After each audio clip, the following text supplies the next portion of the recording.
An Essay on Crimes and Punishments by Cesar Beccaria. Chapter 1 of the Origin of Punishments. Laws are the conditions under which men, naturally independent, united themselves in society. Weary of living in a continual state of war and of enjoying a liberty which became of little value from the uncertainty of its duration, they sacrificed one part of it to enjoy the rest in peace and security.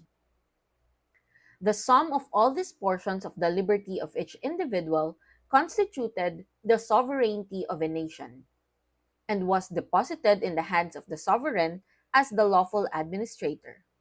But it was not sufficient only to establish this deposit. It was also necessary to defend it from the usurpation of each individual who will always endeavor to take away from the mass not only his own portion, but to encroach on that of others. Some motives, therefore, that strike the senses were necessary to prevent the despotism of each individual from plunging society into its former chaos. Such motives are the punishment established against the infractors of the laws.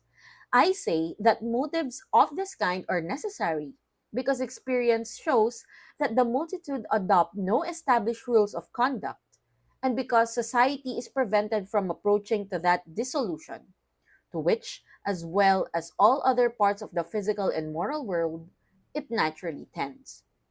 Only by motives that are the immediate objects of sense, and which, being continually presented to the mind, are sufficient to counterbalance the effects of the passions of the individual which oppose the general good.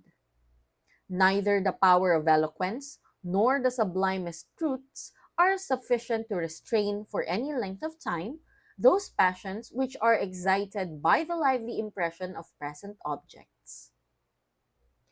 An Essay on Crimes and Punishments by Cesar Beccaria.